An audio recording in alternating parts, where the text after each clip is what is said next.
할렐루야, 존귀하신 하나님의 이름을 찬양합니다. 오늘도 기쁘고 감사한 마음으로 우리 하나님을 예배하기 원합니다. 10월 3일 화요일 아침 예배를 하나님께 드립니다. 기도하겠습니다. 은혜와 사랑이 풍성하신 하나님 아버지 감사합니다. 주님, 늘 주님을 향한 순종의 마음을 갖게 하여 주옵소서. 주님의 말씀 따라 살아가며 주님의 말씀대로 실천하며 행동하는 우리의 삶을 통해 주님께 기쁨이 되며 순종의 삶을 살아갈 수 있도록 우리를 인도하여 주옵소서. 우리 구주 예수 그리스도의 이름으로 기도드립니다. 아멘. 시편의 말씀으로 우리 하나님을 찬양하기 원합니다. 시편 107편 23절 24절 말씀입니다. 함께 합독하여 있습니다. 배들을 바다에 띄우며 큰 물에서 일을 하는 자는 여호와께서 행하신 일들과 그의 기이한 일들을 깊은 바다에서 보나니. 아멘. 오늘 우리에게 주신 하나님 말씀은 열왕기상 12장 1절에서 11절까지의 말씀입니다. 매일 성경 109페이지에 있습니다. 함께 합독하여 읽습니다. 르호보암이 세겜으로 갔으니 이는 온 이스라엘이 그를 왕으로 삼고자 하여 세겜에 이르렀음이더라. 느바세 아들 여로보암이 전에 솔로몬 왕의 얼굴을 피하여 애굽으로 도망하여 있었더니 이제 그 소문을 듣고 여전히 애굽에 있는 중에 무리가 사람을 보내 그를 불렀더라. 여로보암과 이스라엘의 온 회중이 와서 르호보암에게 말하여 이르되 왕의 아버지가 우리의 멍에를 무겁게 하였으나 왕은 이제 왕의 아버지 우리가 시킨 고역과 매운 무거운 멍에를 가볍게 하소서. 그리하시면 우리가 왕을 섬기겠나이다. 르호보암이 대답하되 갔다가 3일 후에 다시 내게로 오라 하매 백성이 가니라. 르호보암 왕이 그의 아버지 솔로몬의 생전에 그 앞에 모셨던 노인들과 의논하여 이르되 너희는 어떻게 충고하여 이 백성에게 대답하게 하겠느냐. 대답하여 이르되 왕이 만일 오늘 이 백성을 섬기는 자가 되어 그를 섬기고 좋은 말로 대답하여 이르면 그들이 영원히 왕의 종이 되리라 하나. 왕이 노인들이 자문하는 것을 버리고 자기 앞에 모셔있던 자기와 함께 자란 어린 사람들과 의논하여 이르되 너희는 어떻게 자문하여 이 백성에게 대답하게 하겠느냐. 백성이 내게 말하기를 왕의 아버지가 우리에게 매운 멍에를 가볍게 하라 하였으니라. 함께 자란 소년들이 왕께 아뢰어 이르되 이 백성들이 왕께 아뢰기를 왕의 부친이 왕의 멍에를 무겁게 하였으나 왕은 우리를 위하여 가볍게 하라 하였은즉 왕은 대답하기를 내 새끼손가락이 내 아버지의 허리보다 굵으니 내 아버지께서 너희에게 무거운 멍에를 매게 하였으나 이제 나는 너희의 멍에를 더욱 무겁게 할지라. 내 아버지는 채찍으로 너희를 징계하였으나 나는 정갈 채찍으로 너희를 징계하리라 하소서. 아멘. 할렐루야. 오늘 하루의 첫 시작을 주님의 말씀으로 시작하시는 해림의 모든 성도님들을 주님의 이름으로 축복합니다. 오늘은 바로처럼 행하는 르호보암이라는 제목으로 말씀을 나누고자 합니다. 이제 솔로몬의 뒤이은 왕으로 등극한 르호보암이 등장합니다. 르호보암의 시대에는 이스라엘의 왕권이 많이 약화되었습니다. 솔로몬의 건축 또한 솔로몬의 여러 가지 정책들로 인해서 그러한 어려움 가운데 놓이게 되었습니다. 그래서 오늘 르호보암은 세겜으로 그의 발걸음을 옮기게 됩니다. 세겜은 북이스라엘 지파들의 중심이 되는 지역이었습니다. 그래서 르호보암이 그곳으로 향했다는 것이죠. 유다에서는 그를 왕으로 세웠지만 이 이스라엘 전체에서는 그를 왕으로 인정하지 아직 않았다라는 것이죠. 그래서 지금 북부에 있는 이스라엘 지파들이 대표들이 르호보암에게 나와야 하지만 지금 르호보암이 어떻게 합니까? 1절의 말씀을 보면 르호보암이 세겜으로 갔으니 라고 말하고 있죠. 그가 자신의 왕을 또한 그 왕권을 북부 지파에게 인정받기 위해서 세겜으로 갔다라는 것입니다. 많은 부분에서 왕권이 약화된 모습을 우리에게 보여주고 있습니다. 그러자 이 르호보암이 북부로 향해 그 북부에 있는 사람들을 만나게 되죠. 그런데 거기서 등장하고 있는 사람이 누구일까요? 3절 말씀을 보게 되면 여로보암과 이스라엘 온 회중이 와서 르호보암에게 말하여 이르되. 자, 앞선 르호보암은 아히야의 예언을 듣고 곧바로 반란을 일으킵니다. 하나님의 때를 기다려야 했지만 그러지 못했죠. 결국 그는 애굽으로 도망하게 되죠. 그런데 다시금 지금 북부지파 사람들이 앞에 전면에 내세운 사람이 누구입니까? 여로보암입니다.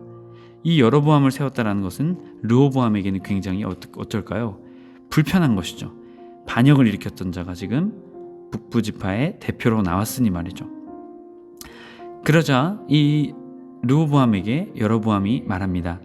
4절 왕의 아버지가 우리의 멍에를 무겁게 하였으나 왕은 이제 왕의 아버지가 우리에게 시킨 고역과 매운 무거운 멍에를 가볍게 하소서.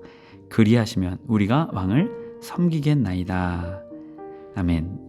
지금 왕에게 조건을 제시하고 있는 것이죠. 우리가 왕으로 인준해 주기 위해서는 우리의 말을 들어줘야 합니다 라고 말하고 있습니다. 참으로 웃긴 모습이죠. 왜냐하면 신정 왕국에서는 그 왕을 정하고 왕을 세우시는 분이 누굴까요? 하나님이시죠. 하나님께 순종해야 하지만 지금 북부지파 사람들도 자신들의 뜻대로 이 요구들을 하고 있다는 것이죠. 결국 이러한 것들은 어떠한 결과일까요? 솔로몬의 범죄함 때문이었습니다. 결국 이들은 자신들의 권리를 주장하고 있는 것이죠. 합리적인 것 같고 맞는 말인 것 같습니다. 하지만 신정 왕국으로서 봤을 때는 이 모습은 옳지 않은 모습이다라는 것이죠. 지금 르호보암뿐만이 아니라 온 이스라엘 백성들도 지금 하나님을 떠난 자의 삶의 모습을 우리에게 보여주고 있다라는 것입니다. 그러자 이 르호보암이 대답하죠. 3일 후에 내게로 다시 오라라고 그들을 돌려보냅니다. 그러자 먼저 르호보암은 사람을 부릅니다. 왜 3일이라는 시간을 부르게 되었을까요? 이 세겜까지 사람을 부르는 시간을 아마도 우리는 생각할 수 있습니다. 그래서 아마도 3일을 유보했던 것으로 보입니다. 솔로몬은 먼저 르호보암은 먼저 장로들을 부릅니다.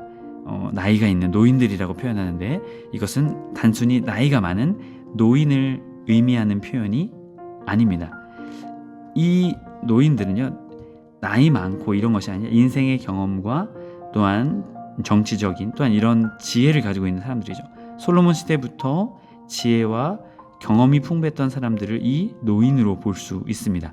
그들과 의논하기 위해서 그들을 불렀다는 것이죠.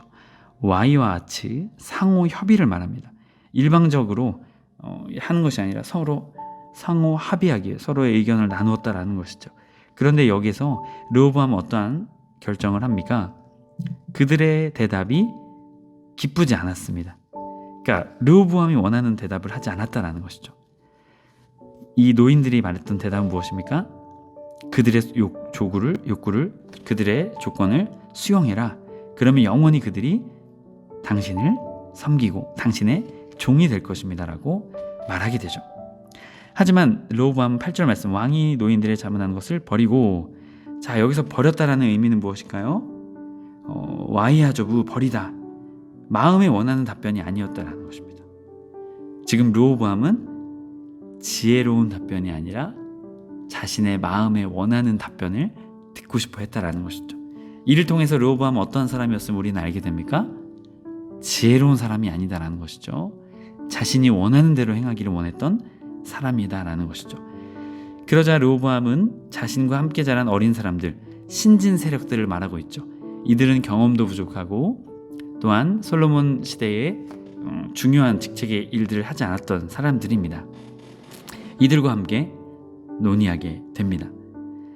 그러면서 여기에서는 조금 장황하게 설명을 하죠. 그 북부 이스라엘 사람들이 요구했던 그 동일하게 그것을 르호보암은 설명합니다. 왜 설명했을까요? 자신의 이 마음을 알아달라는 것이죠. 그들이 나한테 어떻게 이렇게 말할 수 있냐? 그들이 내가 왕인데, 내가 세겜까지 왔는데 어떻게 이러한 요구를 나에게 할 수 있냐라고 생각했다라는 것이죠. 아마도 르호보암은 자신의 아버지의 때를 제대로 이해하고 있지 못한 것을 우리는 보게 됩니다. 그러자 10절의 말씀을 보면 그의 친구들, 그와 함께 자란 사람들이 답변하게 됩니다. 그들은 어떻게 답변을 했을까요? 그들은 이렇게 말합니다. 왕은 대답하기 10절 후반절입니다. 내 새끼손가락이 내 아버지의 허리보다 굵으니 라고 말하고 있죠. 새끼손가락이 아버지의 허리보다 굵다는 것은 무엇입니까? 새끼손가락은 작은 것입니다. 허리는 강한 것입니다. 내 새끼손가락이 아버지의 허리보다 굵으니라. 자, 내 약한 것, 내 부친보다 내 부친의 강한 것보다 내 약한 것이 더 강하다. 난 더 위험 있고 뛰어난 왕이다라는 것을 지금 드러내고 있다는 것입니다. 이것이 르호보암이 원했던 대답이었습니다. 자신의 아버지보다 자신이 뛰어나다. 내가 더 위험이 있다. 내가 더 강력한 왕이다 라는 것을 그는 사람들에게 말하고 인정받기를 원했다라는 것입니다. 허세의 말이고 현실을 제대로 읽지 못하는 어리숙한 르호보암의 모습을 우리는 보게 됩니다. 결국 르호보암은 어떠한 결정을 하게 되었을까요?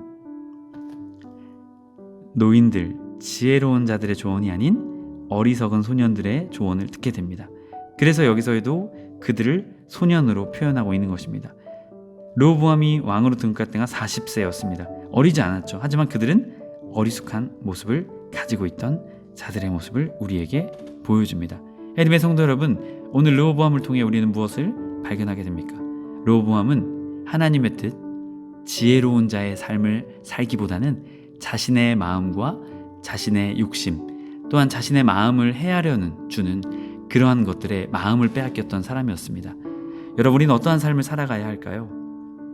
우리도 우리의 마음을 알아주고 우리의 마음의 욕심과 정욕을 이루기 위한 삶이 아니라 하나님의 뜻, 하나님을 따르는 자의 삶, 지혜로운 자의 삶을 살아가야 될 줄 믿습니다.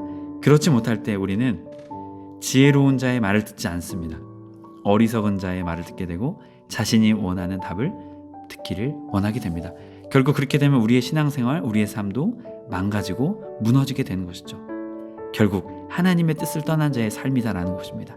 해림의 모든 성도님들이 이 말씀의 뜻을 깨달아 언제나 하나님의 뜻을 구하며 하나님께 지혜를 구하며 하나님의 말씀대로 살아가는 저와 여러분의 삶이 될 때 우리는 지혜로운 자의 삶을 살아가게 될 것입니다.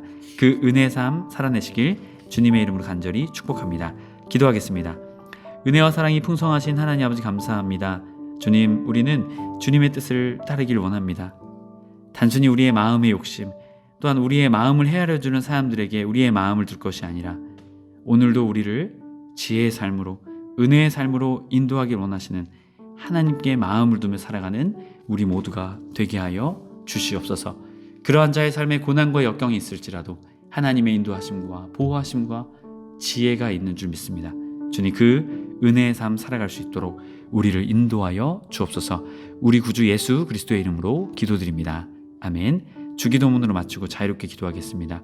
하늘에 계신 우리 아버지여, 이름이 거룩히 여김을 받으시오며 나라의 임하옵시며 뜻이 하늘에서 이룬 것 같이 땅에서도 이루어지이다. 오늘날 우리에게 일용할 양식을 주옵시고 우리가 우리에게 죄 지은 자를 사하여 준 것 같이 우리의 죄를 사하여 주옵시고 우리를 시험에 들게 하지 마옵시고 다만 악에서 구하옵소서. 나라와 권세와 영광의 아버지께 영원히 있사옵나이다. 아멘.